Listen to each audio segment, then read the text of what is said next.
Not gonna lie, I had doubts about June. It was looking kind of dry for a Pride Month lineup, but behold, something special is happening this month. After Japan's BL drought, we've officially entered comeback season that honestly, all of the countries are giving this month. Hey, I'm Blush. We cover everything BLs, the industry behind them, and all the chaos in between. If it's airing, trending, or causing mayhem on Twitter, we're talking about it. That being said, I always have my trusty VPN ready to go because we like chaos, but not this kind. A VPN lets you virtually change your location so you're served content like a local. I have a whole video explaining in the description how I use one and the deal in the pinned comment. June 1st officially brought us Reset the series. Reset is a Thai BL romance with a time travel twist. It follows Armin, a famous actor who is murdered by his lover, but wakes up years in the past, given a second chance to rewrite his fate. In his new timeline, he meets TD, a mysterious young fan, and their destinies become intertwined as Armin tries to prevent the tragic events of his first life. You'll recognize Pond here, most recently from Forever You and Century of Love. The lead joining him this time is Peter Pan. Although he's been in quite a lot of productions, I believe this is his first lead in a series. The feedback from the first episode is overall pretty good, and it did its job in hooking the audience. You can find this one on iQIYI. On June 5th, South Korea brought us Ball Boy Tactics, classic campus BL that sparks romance in the gymnasium. The story centers on Han Ji-won, a former national gymnast who had to retire due to his injury, and Kwon Jung-woo, a rookie basketball star. When shy ex-superstar Ji-won meets the confident and popular heartthrob Jung-woo, their first encounter is thrilling and charged with chemistry. As they navigate friendly rivalry and emotional baggage, Ji-won discovers a surprisingly sweet side under Jung-woo's brash exterior. The two athletes grow from clashing teammates to potential lovers, learning to stick the landing in love despite their differences.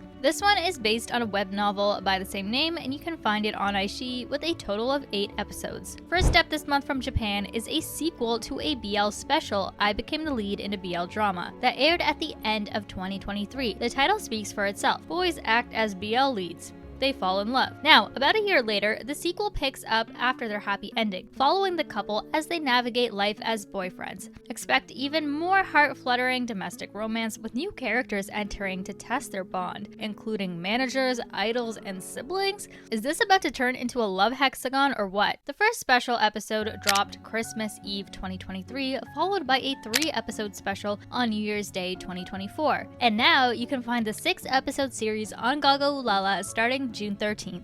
China joins the party with Revenged Love airing June 16th on GaGaOOLala. Honestly, I don't think I've heard of a plot like this, but China being the kings of forbidden romance, here we go. After being dumped by his girlfriend, Wu Shuwei plots revenge by seducing her new boyfriend. Yes, you heard that right. What starts as a petty scheme spirals into a tangled mess of misunderstandings, unexpected chemistry, and emotional chaos. As secrets unravel and feelings deepen, the line between revenge and romance blurs. I may sound like a menace, but I honestly can't wait to see how this plays out. The GaGaOOLala page says it's adapted from Addicted, but we all know the infamous Addicted that was canceled halfway through, and yeah, there's the whole curse and stuff on that, but this is not it. This is the adaptation of Counterattack that actually already had a series in 2015 called Falling in Love with a Rival. Usually if it's a BL from China, it ends up being some sort of censored version. However, I think there is some gray area they can use to get around censorship if they only release it internationally like they are with this one. Also,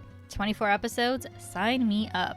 Demundi's Max and Nat star in a project by Copy A Bangkok, a spin-off of the 2021 series Why Destiny. Sun Tiny will begin airing June 17th on iQIYI. The spin-off reunites viewers with Sun and Nua exploring their relationship in greater depth. As they navigate the complexities of love and destiny, the series delves into their personal growth and the challenges they face together. Sounds great until the magic soap makes them switch bodies. And it's basically just chaos from there. It's giving Freaky Friday. Then we're joined joined by other characters played by Petch, Wave, Earth aka Kuhart, First P, and Lei. This one looks hilarious and I can't wait to watch it. But wait, more from Japan. On June 20th, we get Depth of Field. High schooler Hayakawa has shut himself off from music and from people after a painful experience in his past. To fill the emptiness, he drifts through meaningless hookups, but nothing really sticks. One day, overwhelmed and aching with that familiar void, he escapes to the school rooftop. It's quiet, open, and strangely comforting. For the first time in ages, a melody escapes his lips, the music he thought he'd left behind. Up there, he crosses paths with Kono, a quiet classmate who's always behind a camera. Hayakawa finds himself drawn to Kono's steady, focused energy, but the admiration quickly twists into something messier. Envy, insecurity, and the bitter feeling of being lost next to someone who knows exactly what they love. Caught in that emotional spiral, Hayakawa lets his guard down and says more than he meant to. From that moment on, their dynamic begins to shift, from classmates to something deeper, harder to define. You'll recognize one of our leads from his support roles in I Hear the Sunspot and at 2500 in Akasaka. This 6-episode series airs on Fuji TV, but I'm almost certain Gago Lala or Aishi will pick it up, so look out for that. There's even more coming from Japan in July. Yes, they are feeding us after we've been starving, so be sure to check out my July video that should be up soon. As if GMMTV was going to sit out this month, Memoir of Rati premieres June 20th. Set in 1915 Siam, Memoir of Rati follows Rati, an orphaned servant who returns from France after 20 years as an interpreter for the French embassy. Upon his return, he meets Tiratan, an undersecretary of the Ministry of Education. Their immediate connection blossoms into a deep bond,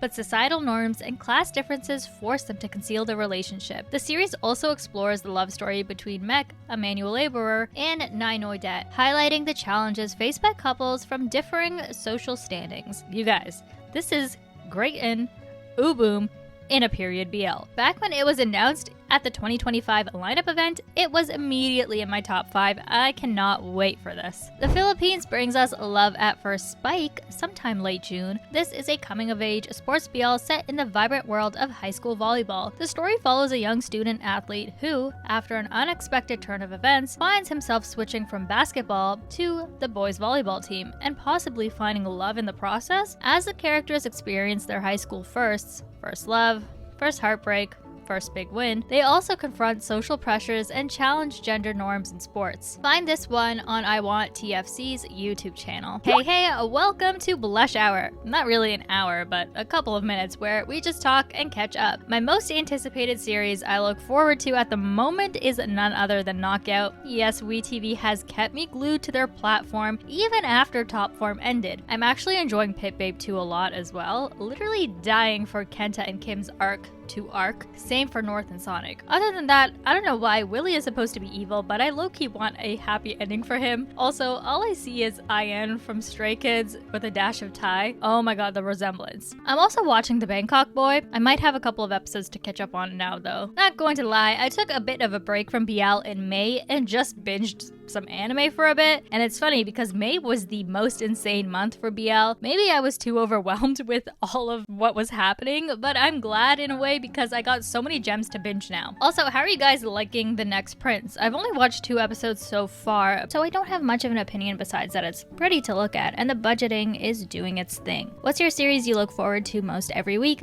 Let me know in the comments.